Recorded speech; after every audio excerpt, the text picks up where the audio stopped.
Halo semuanya teman-teman guru sekolah minggu. Kali ini kita sudah memasuki di tahun 2022 ya.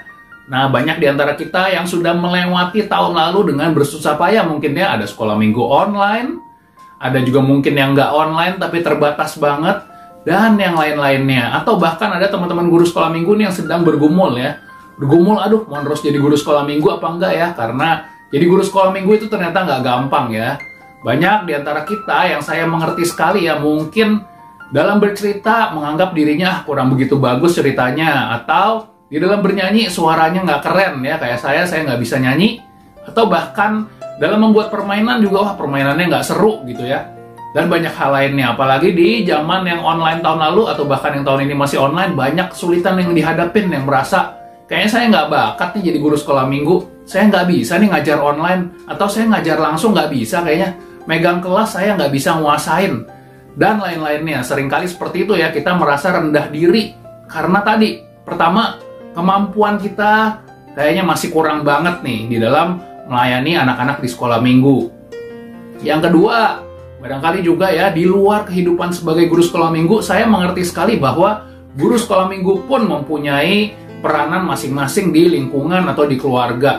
Seringkali ada yang mungkin di tahun 2022 ini masih merasa rendah diri ya. Kenapa? Rendah diri karena mungkin belum punya pekerjaan yang tetap, atau rendah diri punya pekerjaan tapi penghasilannya nggak bagus, atau penghasilannya masih dianggap kurang, atau yang lainnya, atau apalagi nih belum punya jodoh. Itu bisa juga ya kayak gitu ya, merasa menjadi rendah diri nih, padahal sudah melakukan pelayanan ini dan itu, tetapi kok masih banyak kekurangannya. Tentunya kita tahu ya, pelayanan yang kita lakukan adalah dengan hati yang tulus, bukan kita melayani untuk memperoleh sesuatu, Tuhan berikan berkat dan sebagainya. Tentunya tidak seperti itu.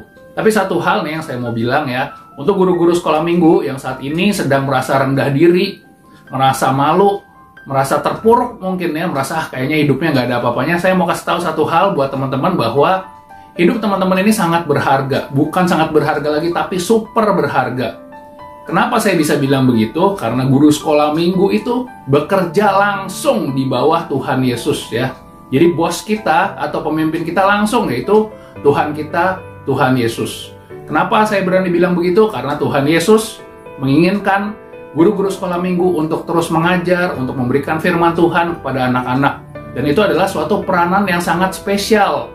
Kenapa? Kalau kita baca di Alkitab itu, anak-anak kan Tuhan sangat menghargai ya. Bahkan dibilang hanya yang seperti anak-anak ini yang bisa masuk ke surga. Dan anak-anak ini dipercayakan kepada guru-guru sekolah minggu untuk membinanya, untuk mengajarkan dia berdoa, untuk mengajarkan dia firman Tuhan, dan lain sebagainya.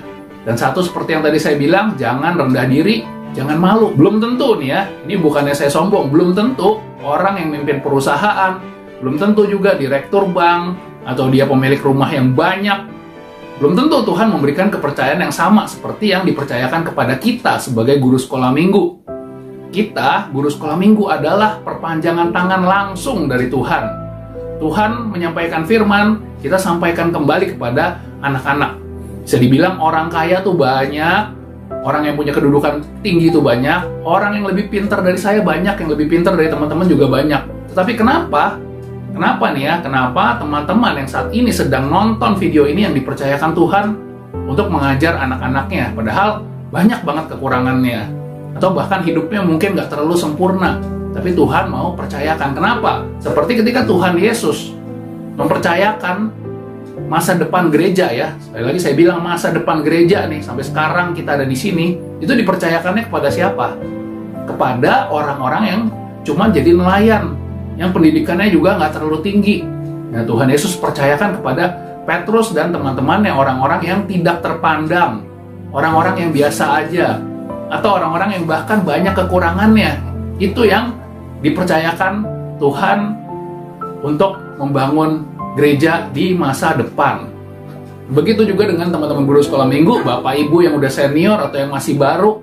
Ini yang dipercayakan Tuhan kepada semuanya, walaupun kita bukan orang yang hebat, kita bukan orang yang pinter, kita bukan orang yang kaya, bukan juga orang yang punya pekerjaan yang bagus, tapi Tuhan mau percayakan masa depan anak-anak atau masa depan gereja di depannya kepada kita. Kenapa saya bilang masa depan gereja? Karena anak-anak ini nanti kalau sudah besar ya dia yang akan meneruskan gereja kita. Mungkin mereka yang akan jadi pendeta, mereka yang akan jadi majelis, jadi penatua, dan sebagainya. Tuhan percayakan gerejanya kepada kita semua. Dari tahun berapa Anda mengajar sampai sekarang nih udah masuk tahun 2022, masih dipercayakan juga.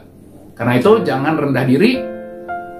Kalau kemampuannya merasa kurang, masih bisa belajar, nggak apa-apa. Kalau udah belajar masih mentok, saya kasih tahu ya, kalau belajar masih mentok, saya bilang juga masih nggak masalah. Kenapa? Karena bukan hanya memberikan pengetahuan kepada anak-anak ya, supaya hafal isi Alkitab. Tapi yang terpenting, guru sekolah minggu juga mewariskan sifat-sifat yang baik ya, karakter yang baik kepada adik-adik kita. Yang belum tentu mereka dapat ya di rumah atau di sekolah. Di sekolah orang bersaing mungkin ya mencari nilai.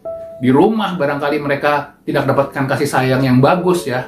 Tapi guru sekolah minggu, sekali lagi sebagai perwakilan Tuhan, kita ingin mewariskan atau kita ingin memberikan, mengajarkan tentang sikap hidup yang baik. Oke, saya bukan orang yang pinter, tapi setidaknya sikap hidup saya baik. Mungkin saya bukan orang yang kaya, tapi saya bisa menunjukkan kepada anak-anak perilaku-perilaku atau sikap yang bisa mereka tiru. Saya bilang begitu kenapa? Karena dulu saya punya seorang guru ya. Saya bilang guru, dia bukan guru sekolah minggu, karena saya bukan dari keluarga Kristen, dan saya juga tidak mengenal Kristus waktu itu. Nah, saya mendapatkan salah satu gambaran dari seorang guru ya. Dia hanya 3 bulan mengajar waktu itu di SMA saya. Saya ingat namanya Pak Ari. Saya nggak tahu sekarang ada di mana. Kalau Pak Ari nonton, halo, apa kabar? Semoga baik dan sehat ya. Namanya Pak Ari ya. Dia itu dalam mengajar dia suka memberikan kesaksian ya, berbagi bagaimana sikapnya yang dulu kurang baik ya. Akhirnya dia bertobat dan mau mengikut Tuhan Yesus. Dia mau percaya pada Tuhan Yesus. Sampai sekarang saya masih ingat ceritanya. Oh, ternyata guru saya dulu cerita seperti itu. Bagus ya, dia mau ikut Tuhan Yesus. Dan itu juga memotivasi saya ya untuk belajar lebih mengenal Tuhan Yesus lebih dalam lagi sebagai orang yang bukan Kristen waktu itu. Nah, begitu juga teman-teman ya, mungkin adik-adik lihat ceritanya nggak terlalu menarik. Biasa aja cerita Zakheus, mungkin selama hidup mereka udah lihat itu cerita 20-30 kali ya. Udah lihat, udah hafal. Cerita kelahiran Tuhan Yesus juga udah berulang-ulang kali. Tetapi satu hal, kisah hidup dari gurunya yang bisa membangun ya, kisah iman dari gurunya yang bisa membangun mereka, bisa membuat makin bertumbuh, itu adalah sesuatu yang sangat berharga untuk teman-teman juga bisa ceritakan, bisa dijadikan suatu kesaksian buat adik-adik sekolah minggu. Jadi sekali lagi, jangan rendah diri kalau di 2022 ini masih belum mencapai apa-apa, karena Tuhan sudah mempercayakan sesuatu yang berharga kepada teman-teman guru sekolah minggu sampai detik ini. Sampai bertemu di video selanjutnya.